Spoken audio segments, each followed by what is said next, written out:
Alright guys, so I realized I have been falling behind on some of my projects. One of them being my scale 1/24th rig, I guess. This guy, falling behind because of the wait for the servos that I was waiting on for my winches. So you guys already know I built that winch with mini servo, and on the video for the making of this winch I explained why. That's the winch. Anyways, this guy kind of slowed me down build, but once I got these guys and got them built, I started thinking and realized that I didn't have enough speed on the actual gearbox as it was, and I wanted more speed on this rig. So I told you guys I was going to figure out a way to make it a little bit faster. For the record, this is the gearbox. It's actually two mini servos. They're solar servos D658, and that's the same servo I use for the winch. It's really strong for its size. The reason I'm using these is because they're smaller than a standard servo, of course, and they're easier to just fit in there. They're a lot lighter as well, because I don't want to make my rig extremely heavy. And the other issue was the standard size servos were just too powerful, and they were just snapping the dry shafts whenever I would get caught. You know, you don't realize how much torque you're actually putting on the rig until one of these guys just snaps out. So this is just a little bit safer than going with the standard size servo. Now again, it was a little too slow for my taste, at least for this. I mean, this is not going to be a crawler, it's going to be, you know, scale rig, so I want it to be a little bit faster. Now, these servos are coreless servos. These are the motors that come with it.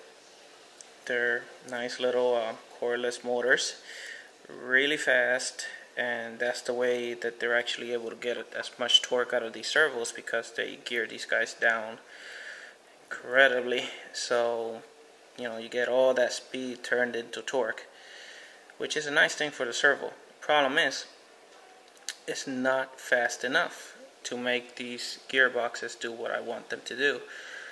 And if I were to make it fast enough, maybe changing the gear ratio on the gearboxes from those servos, I will lose a lot of the torque that these little guys are able to provide. That's where these guys come in. Now, these are Turnigge's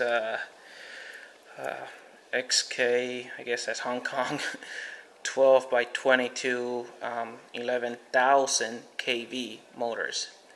You can see it there. Yep, that's 11,000 RPMs per volt on that motor.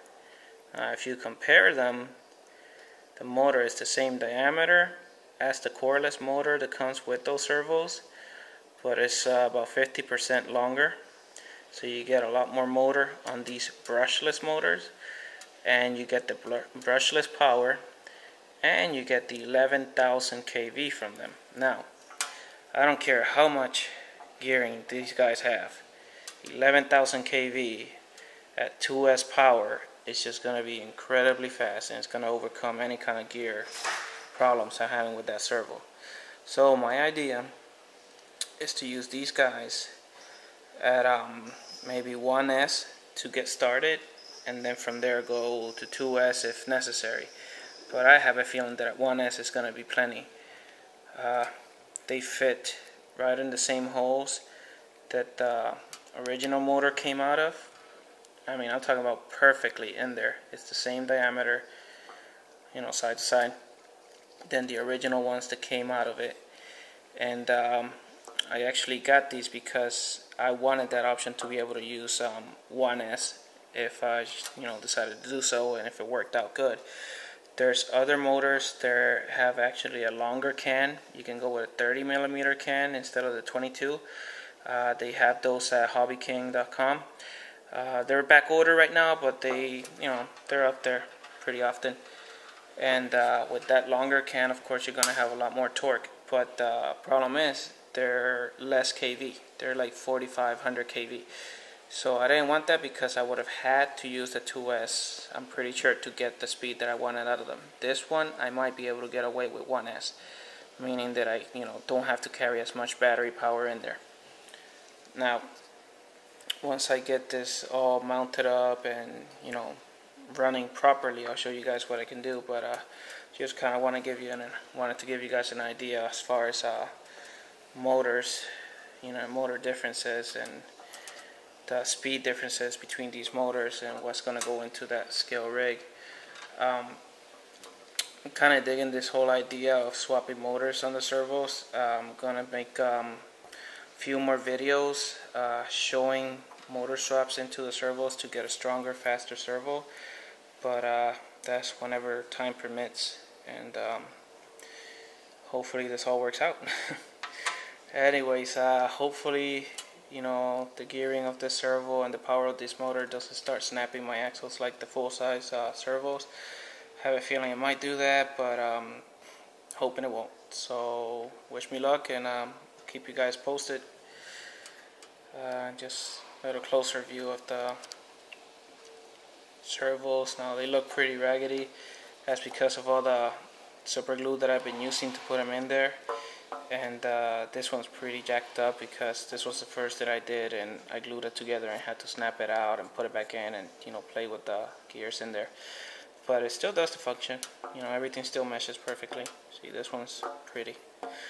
Anyways, that's how the servos are set up, so that you can have the dig function on the scale rig. Anyways, that's pretty much it. Servo winch, servo transmissions and / transfer case for dig function. One is forward, one is rear axle. Swapping over to brushless, and it'll go on this guy. Alright, keep you guys posted. Thanks for watching.